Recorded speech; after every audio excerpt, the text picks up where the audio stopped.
Welcome back, everyone, to another episode of the Distil-Nation NZ podcast. This is the show all about New Zealand spirits. My name's Tom, and I'm joined, as always, by my good friend Cameron. Howdy. Howdy. Great to be here. New Zealand spirits. Yeah. We're talking about New Zealand spirits today, right? Well, I pitched the episode title of State of the NatGIN. Oh, that's a good one. NatGIN. Yeah. State of the NatGIN. Which doesn't really work when you spell it out, and I think I'm struggling to say it. That's all right. We'll put it on there anyway. Yeah, this will be fun. But I mean, we'll talk about some gin because we haven't talked about much gin in recent months. There are people who will say, for being a New Zealand Spirits podcast, you do talk an awful lot about whiskey. Guilty. Yeah, definitely guilty. Guilty We're both as charged. Whiskey drinkers, whiskey lovers. But there's a lot of fun things happening in the world of gin. We've got some lovely new things. If you're on YouTube, you can see some of these bottles in front of us. Just a few of the many that have recently showed up in the Juniper Collective. And of course, that's my shop in town in Christchurch. So this is sort of where we base it all off of, unfortunately. But a lot's been going on in the world, really, for gin, and it's So we did an episode quite a while back I think we called it New Zealand Gin 101, where we talk a bit about the basics and the lay of the land. It is fair to say, even in this short, the podcast itself, just 1 year old? Just. Not quite? Well, it'll be a year and a half now. Yeah. Land has shifted. Yeah, yeah. I mean, when we started this, there was a lot of gins for sure. But it's funny, in this time we've seen a big shift to some funkier, funnier, newer releases, newer bottles, designs, and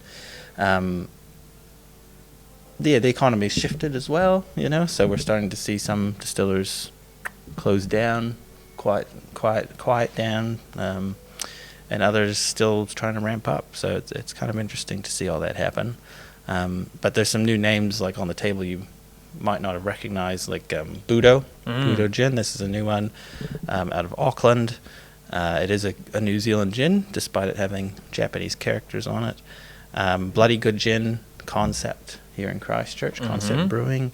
Racketeer from Long Shot Distilling. They've come out with the Bootlegger Botanical Vodka, which is really cool. They can't call it a gin. There's no juniper in it. Yes. The Weekender. This is part of the Blush gin lineup. Oh, okay.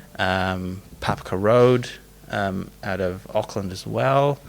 They've got a really fun. Is that a new release or a new bottle or a new label? I think it's a new label, perhaps. Right, because I didn't recognise it at all. Yeah, they've got a really fun lineup of unique flavours compared to some of the other ones, and then Waiheke Distilling, different to Waiheke Whiskey, two different companies. They've got a great lineup of gins. They've been around for a little while for sure, but they are fresh back in the Juniper Collective, which is exciting. So we've pulled out one of them. That's not the only ones. I mean, behind us you can see a wall of gins. There was the New Zealand Gin Day release that Sandy Mount was put together this year. Yeah, that was quite fun. Humdinger's always around. Rifters. What else have we got? 5 Mile. That's a brand that we've started carrying out there from Taupo. And they've got a new Forest Gin and a Forest Vodka. Papaiti Gin out of Wanganui. See, and it's funny, you talk about the state of the NatGIN. Yeah. Sounded better in my head before actually saying it out loud. And yes, there have been some closures, but then you see the likes of Humdinger, whom you just mentioned, who have moved into a new premises, new building, expanded premises. So clearly, it's just very, very... It's a different landscape, but kudos to them for growing and going from strength to strength. Absolutely. Great to see them doing that, but it's also, what were you saying about the latest what was it, Super Liquor sales stats? Yeah, Liquorland. Right. Talked to us the other day. Their stats on spirits are that the whiskey is up, liqueurs, RTDs, they're up. Rum's pretty steady. Vodka's up a little bit, and but gin is down. Gin is the How only much? spirits category down by about 10%. Oh, yeah, okay. Yeah. And so that's being sort of led by people's curiosity in whiskies peaking. So people are really enjoying that. And the peak in vodka is coming from people having less money to spend, so they're just going to buy the cheapest vodka they can find. So they're selling more vodka because of that. So gin sort of gets left on the wayside. It's a little bit more on the premium pricing sometimes. So during tough economic times, people are looking at for what's cheapest. Yeah.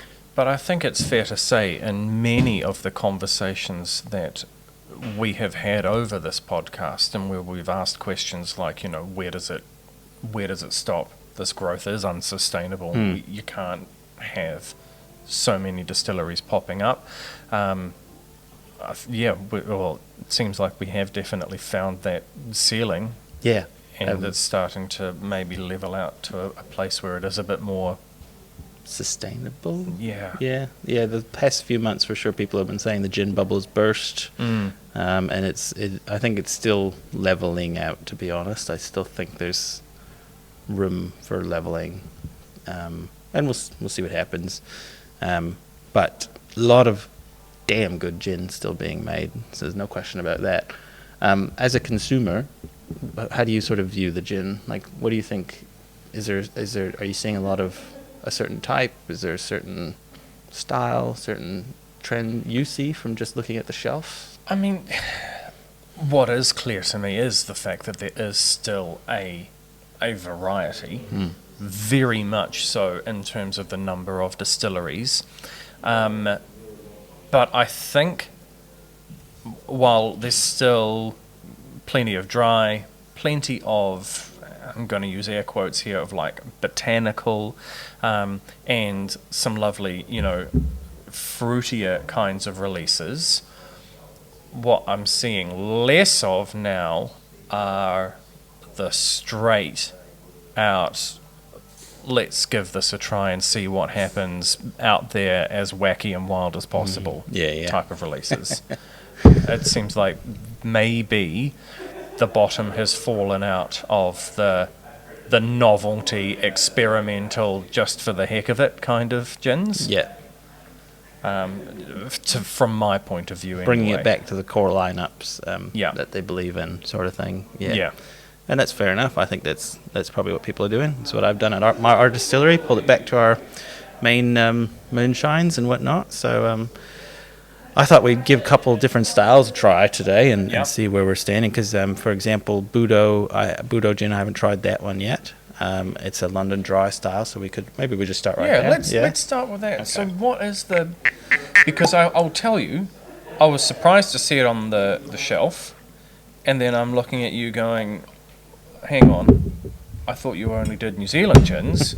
Why have you got a Japanese one? Yeah. So I was chatting to the owner of this one, and he was telling me about it. Sent me the pictures of the bottles and stuff, and it's a martial arts inspired gin. So Budo is the way of the hand, or the way of is the way of the warrior, or something like that, I believe. Samurai. Yeah, it's something. It's very it is actually. It says that right there. The essence of the samurai way of life. I used to practice a lot of karate in Canada too. I'm a second-degree black belt. Did you know that? No, I did not. Yeah. So Budo is how you live your life through the martial spirit, basically. So I saw that word and I knew exactly what it meant right away. Not just drinking gin and picking fights. Exactly. Yeah. Right. Okay. Gotcha.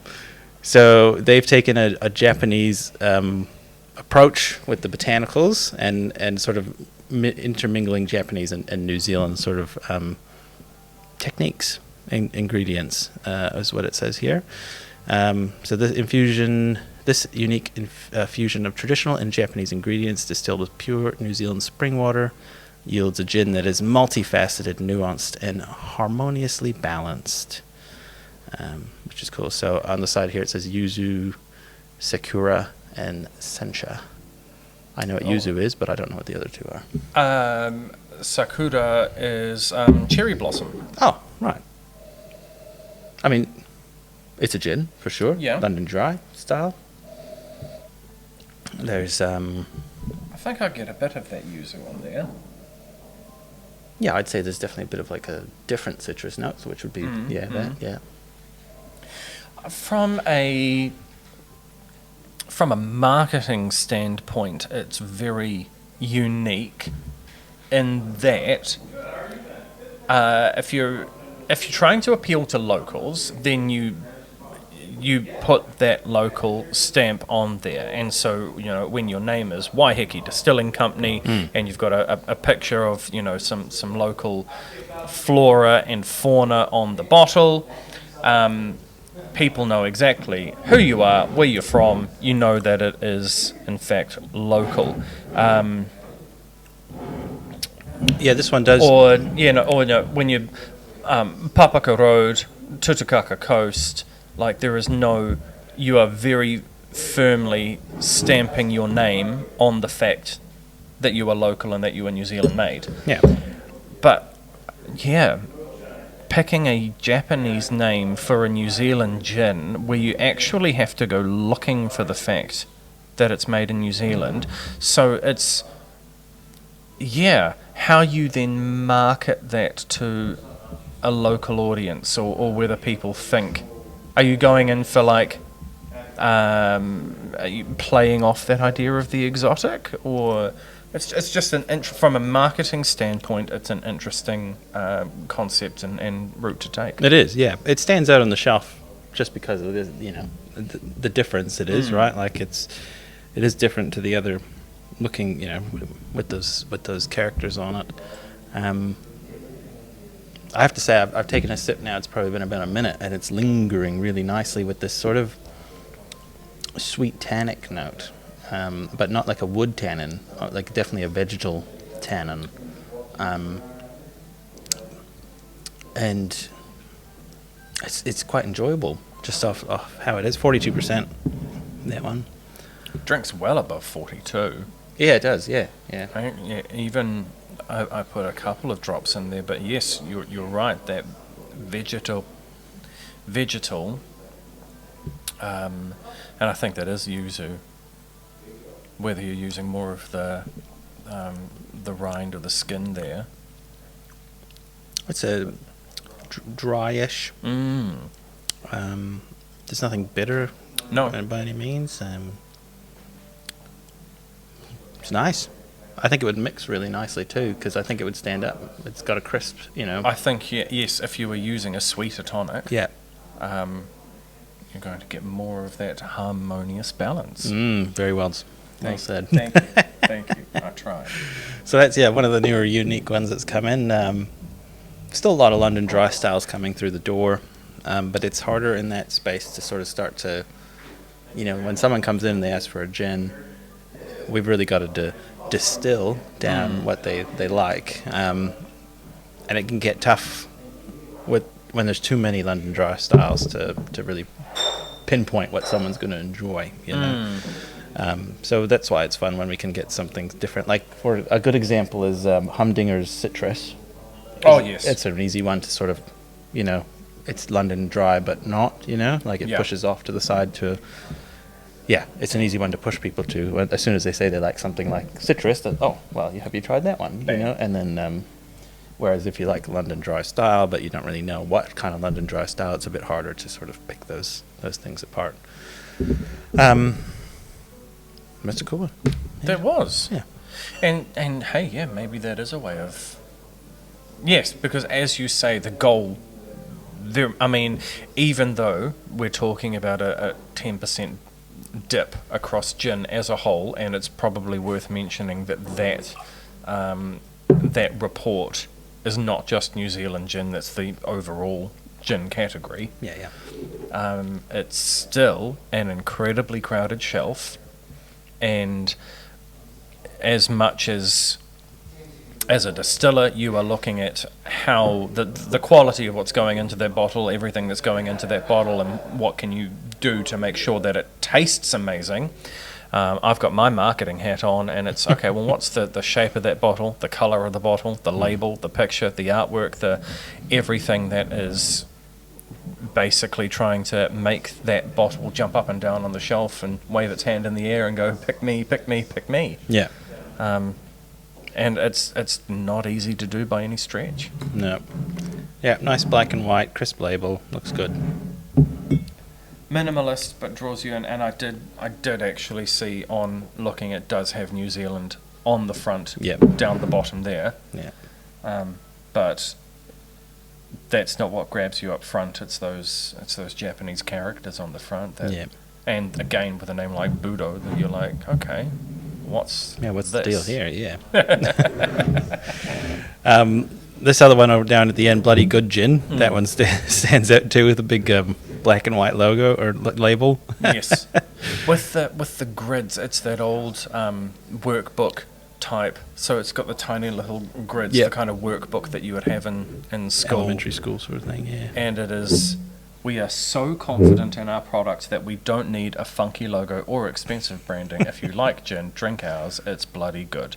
I mean, there is something to be said for not overcomplicating it.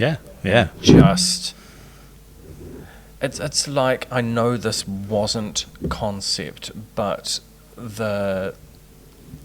I think it started, and we might have to put a wee E on this episode here. I think it started with the fuck off 2020 range of gin. Yeah. Good George. Good George, yes. and I think they have come up with one of those kind of, and they sold incredibly well. Yeah. Off what I can only assume, because I never got to try it myself, I can't speak to the quality of the product, but a very, very clever campaign that clearly resonated with people. And it's still going at the moment. They've done one every year since. So. Yeah.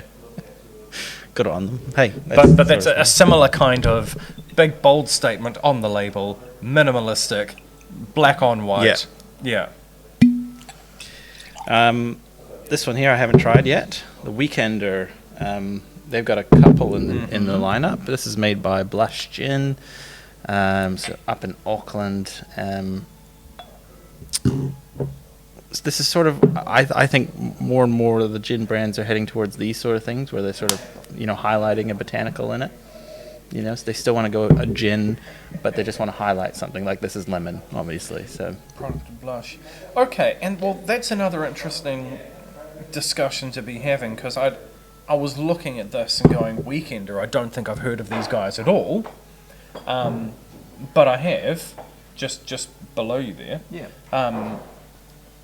And they've also got a peach one, which is pink. So they've come up with a few of these. But yes, I'd heard of Blush, but to have certainly they are not the only distillery in New Zealand that is coming up with a different label, a different brand to market a different type of product. Price-wise, how does this Weekender stack up against the other Blush products? I wish I knew off by hand, but we can easily find out. But that is potent, I gotta say. That is lemon. That is, I mean, it does what it says on the tin. If you like lemon, then bang, that is indeed lemon. Not quite as sweet as it's not limoncello. It's not that sweetness. It is still very much gin, but holy smokes, is that lemon forward. Oh, so this is a bit cheaper than Blush, actually. So these come in around $70 a bottle. Mm-hmm. The Blush we sell for 90. I had a feeling, without actually knowing, I had a feeling that was going to be the case. Right, yeah. Which kind of makes sense. Yeah, so they've got having a bit more of a budget range. Budget range, yeah. Yeah. Lemon, there's a peach one, and there's an orange one as well. Actually, they're not the only ones who have done this recently. National Distilling Company. Mm-hmm. Of course, we know them with the these guys here. They got their native one and their hemp gin and whatnot, but then they've recently come out with the Big Kiwi lineup, which, if you haven't seen them, is a massive 1 liter bottle, super low cost gin, like $50 for that 1 liter. Yeah, it's not the only people to do it, eh? No. It's not. And Curiosity Gin with Yes. their Curious Garden. Curious Garden. Yeah. And I think it's you want to remain committed to what you are doing and the product that you are proud of. But at the end of the day, we've all got bills to pay, and you've still got to bring money through the door. And if people aren't buying premium at the time, then it's time to bring in something. Yeah. Yeah, a little more inexpensive. Mm. Yeah, I don't want to say cheaper. No, we certainly don't want to say that. But that's. But in essence, yeah, that's the goal. Right? And that lemon does not disappear. No, it's there for sure. It is just such zesty, crisp, and refreshing, like a lemon ice block. I'm so glad they said, because it's starting to get sweeter on that finish, and I definitely lemonade popsicle did come into my head. Just without the sugar, really. Yeah, I'm not getting that same kind of sweetness all the way through. But definitely that initial lemoniness that you get with that white popsicle. You're not going for subtlety. You're not going for complexity. You're buying a lemon gin. You're getting a lemon gin. Yeah, if you like lemon, you will like this. Yeah. Bang. So now we got to imagine the peach and the orange must be fairly. If they are anything like this, then they are just going to not mucking around. Now, one of our local favorites, Long Shot, like we were saying, they've come out with a botanical vodka, which is the first botanical vodka we've got in the shop, and it sort of leaves them with a bit of room to play here, because suddenly you got gin without having to adhere to the classic definition of gin, right?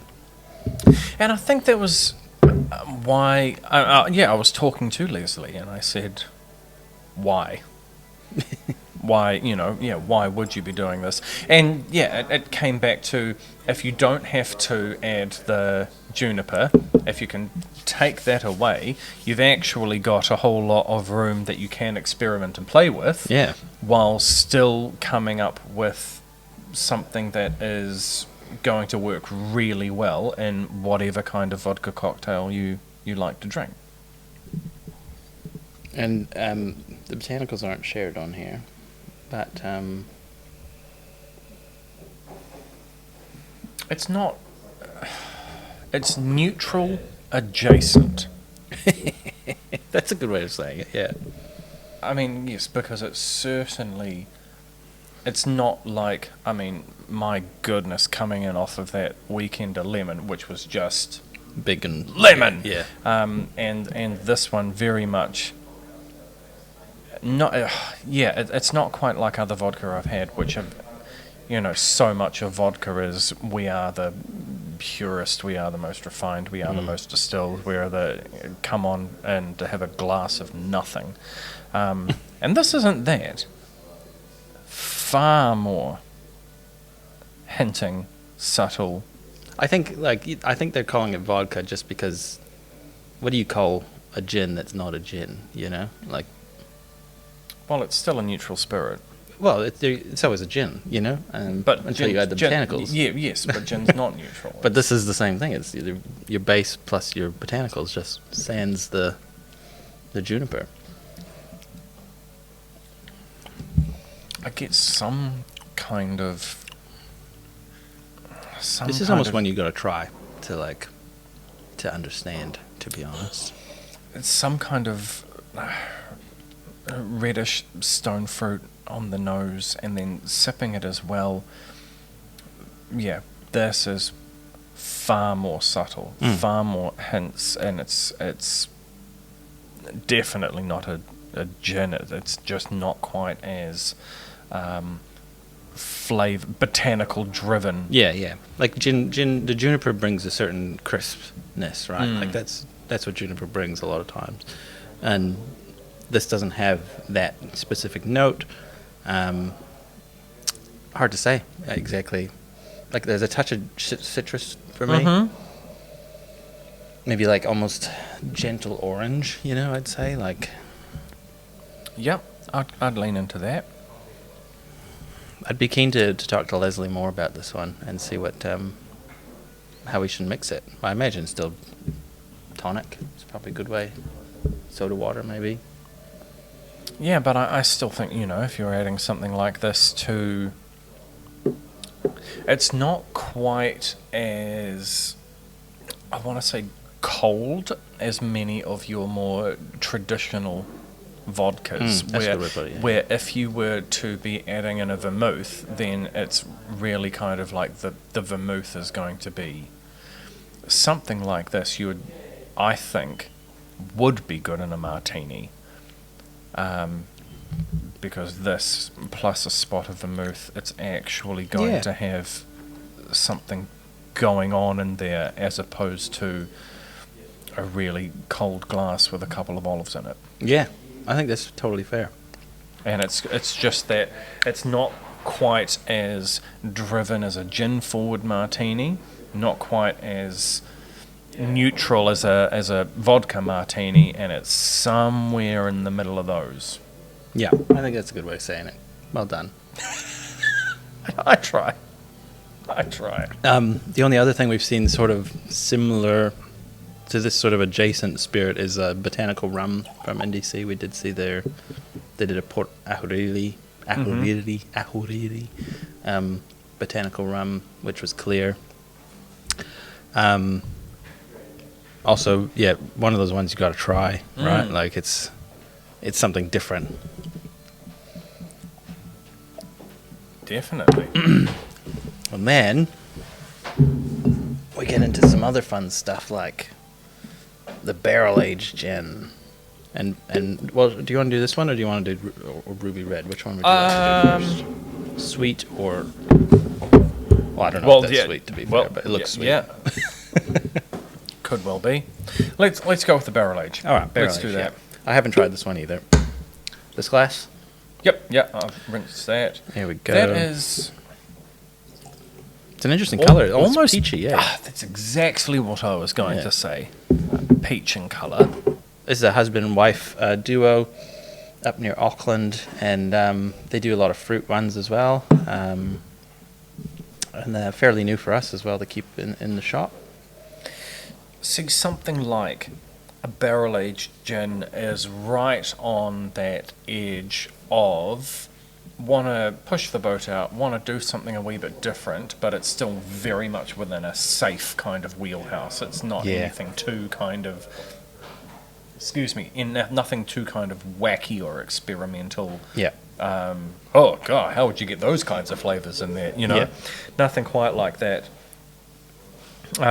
Pinot Noir barrels. It's definitely on the nose.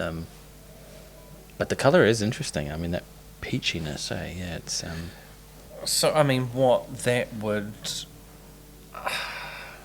Without knowing anything more, and I was having a look on the label to see if they'd tell us for how long it was actually put into those barrels, and it doesn't, but... I mean, to me, that peachy colour hints at a shorter maturation time than a longer one. I'd say so, yeah. There's definitely a touch of like a almost charry smokiness on this one, to be honest. I guess like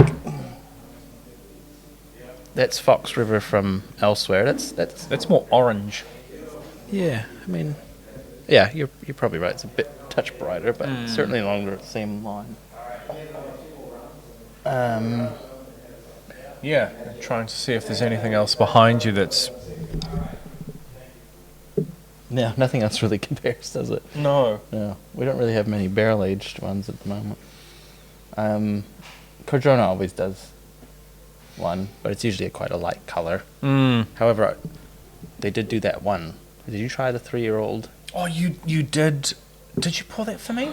No. Sorry, we've talked about it, but I hadn't had it. But we did talk about it. I do need to on a get you a previous sample episode. of it. I have one at home because it's the best gin I've ever had. 3-year-old Pinot Noir. But that's aged just gin. at that point. I'm like, is it? Is it a gin, right? Yeah. Yeah, when it's spent that long in a barrel. It's not a whiskey then. I mean, it's still, but it is like they did a single malt, so it's like, oh, is it? I don't know. Well, this is, yeah.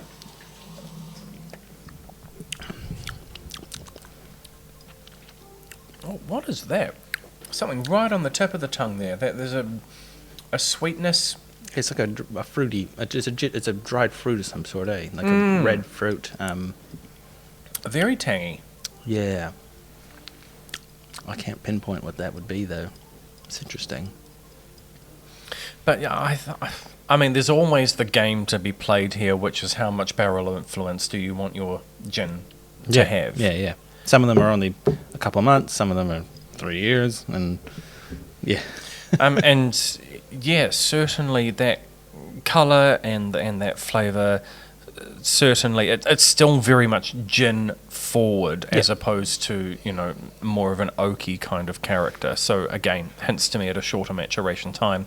And it's just got enough of that fruit without making that the dominant flavour or character. Yeah, it's fair to say. Yeah. It's still very much a gin, but... This might be good in a Negroni, I'd say. Ooh. That's where I'd go with it. No, yep, absolutely. Yeah.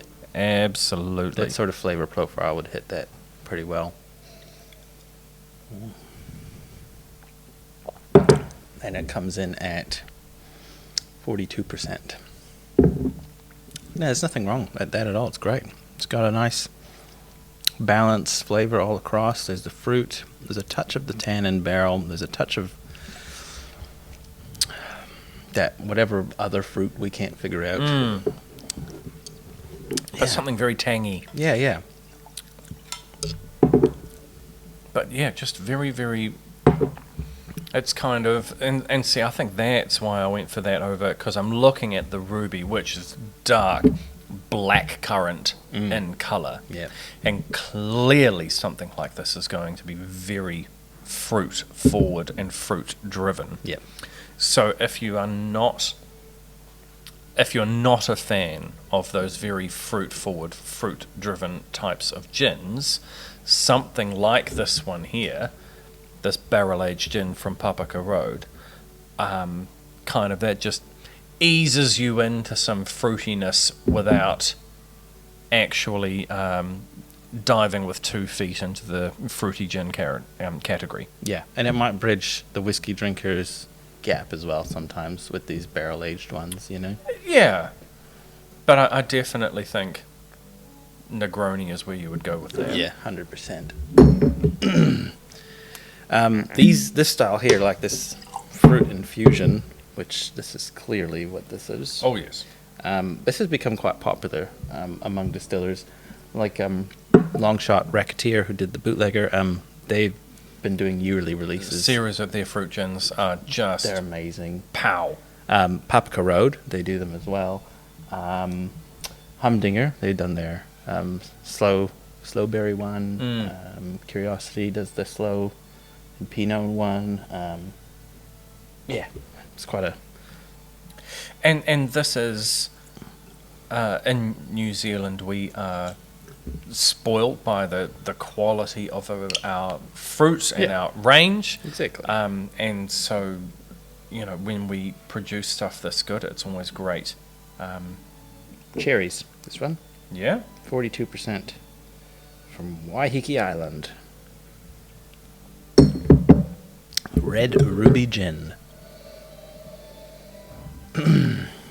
And I found, because I've tried cherries and moonshine before. And, Yes, yeah, I remember that. yeah, and it doesn't give you the sweetness necessarily of the cherries. No, it's very, very hard to get that out. It always turns to the darker kind of flavours that you get from cherry. Yeah, it definitely pulls out the back end of what's behind the sugars. I loved after you did the cherry moonshine, you then you put the spent cherries in moonshine in a jar, and they were the best cocktail garnish I have had for ages. It was always nice just putting it, one of those boozy cherries on a cocktail stick and then into a cocktail. And that was... They look like eyeballs, but because all the color had been pulled out of them.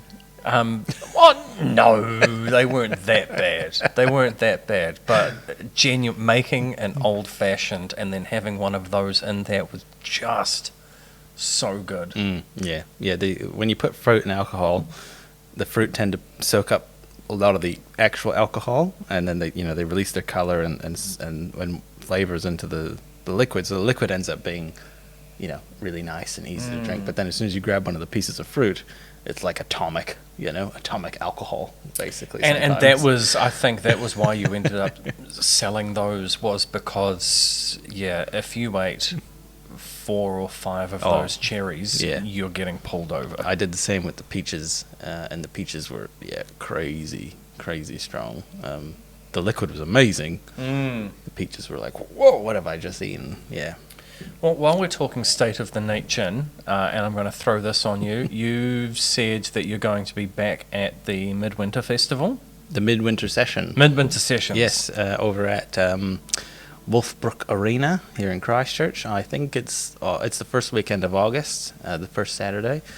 That's going to be really fun. We're going to be there with Herrick Creek. Are you going to join me? I've the last 2 years I've had the best time. All I would see, and this was part of my leaning in, which was you've always done something special. Last year, the absolute runaway bestseller was this coffee liqueur kind of. The maple, the cream. The maple cream, and Ty and I were shaking up these. I don't think we're calling them a White Russian. I think we were calling them like a White Canadian. A White Canadian. Creamy Canadian. The creamy Canadian, which so much worse. Yeah, very much worse. But the bar. The bar was so sticky by the end of it, and the floor was so sticky. But they were so popular. But that was one that you said that you were going to do for the Midwinter Session, and you said never again. Yep. What are you going to be working on for this Midwinter Session? I actually don't have a plan, if I'm honest, yet. It's still early days, but we will have something unique for that one, for sure.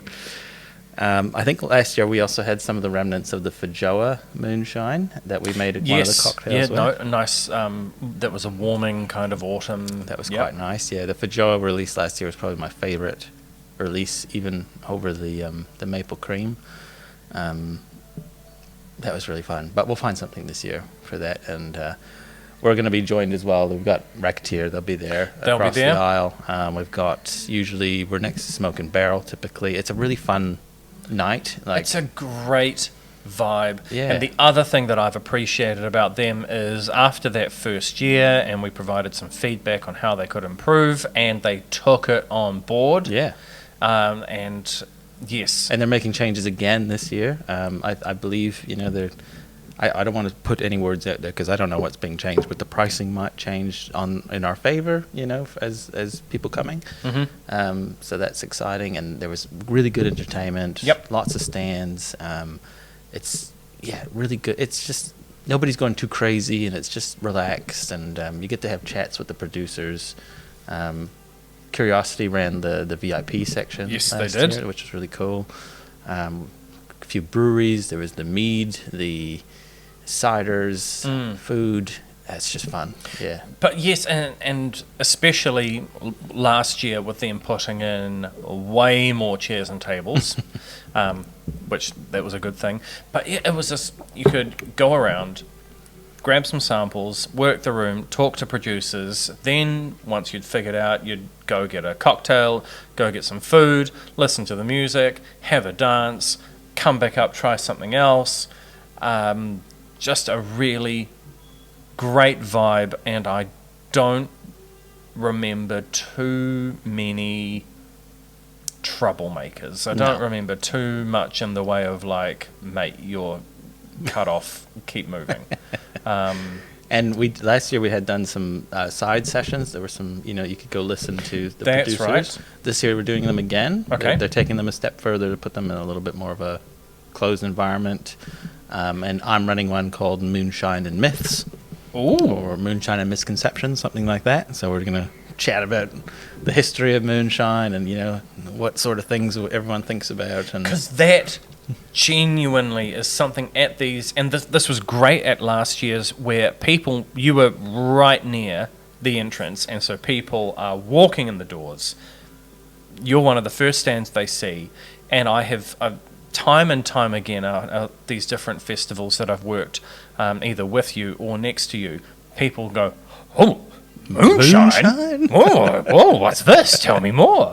And there is just something about that word that captures the imagination and drags people in. Yeah, so that'll be a fun chat.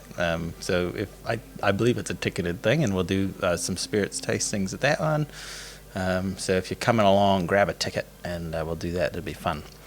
What else is happening in the world of gin? I really like the direction that this has gone, because it started off with a bit of doom and gloom and a bit of realism, and we've tried an absolutely stellar lineup, and looking forward ahead to an event that hopefully there will be people who remember us from the past couple of years and come by, hey, what do you got going on, what's new, but again, it's always a reminder of you know what, there are people in Christchurch who have not heard of Herrick Creek and do not know what you do. Absolutely. And always nice to spread the good word. It's fun being a small brand. Sometimes it is fun spreading the tale. Oh, there was a moose sighting. No. Did you not hear? No, I did not. No. There was an American tourist down in on the Kepler track recently, who is was a veterinarian in the United States, in I think Massachusetts or something like that, for like 20 years.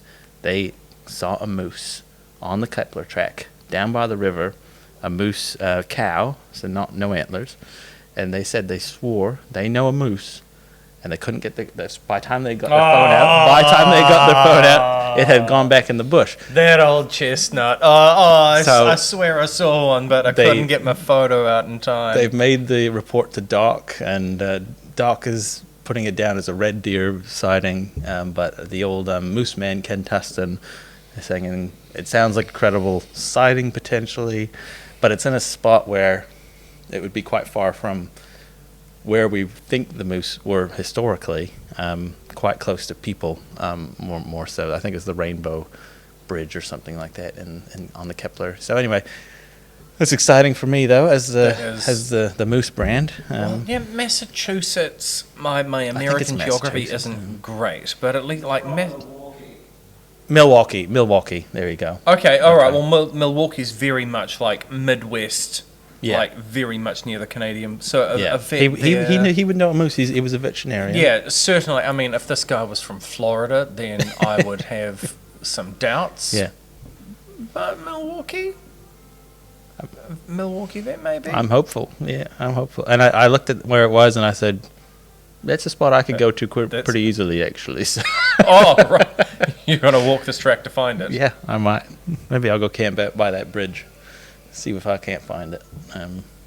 There are lots of these road trips that we talk about where I'm like, yeah, you know what, I absolutely want to get to Stewart Island. I've not been. I've not also been to Waiheke Island, and I know that we'd make a really good weekend between Waiheke whiskey, lunch at the Heki, and then, over to Waiheke Distilling. Like, there's heaps that we would do there. You're on your own with this one.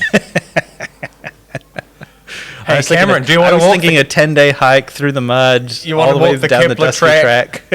and just... He was from Minnesota. Minnesota. Okay, that's even more moose country, Minnesota is even more... Now it becomes even more credible. Becomes even more credible that a vet from Minnesota would know what a moose looks like. But this is kind of a bit off topic. You going in and like, hey, and let's just camp out here on the off chance that maybe we see a moose. Like, nah, mate, that's on you. That's exactly the kind of thing I would do. That's the kind of thing I did growing up. Now, look, lots of stuff coming out in gin. Check out your local stores. If you're in Christchurch, please come see us at the Juniper Hey, Collective. Tom, do you ship around New Zealand? If somebody's looking for some kind of gin, has liked something that we've done today, can they shop online, even if they're not in Christchurch? Absolutely can. Yeah, we do click and collect, of course, on the website. We do ship all around the country. So hop on junipercollective.co.nz and have a browse. There's lots of fun stuff happening. Yeah. This is fun. Maybe we should do Dark Spirits. Maybe we should. Sounds like a plan. Cheers. Cheers.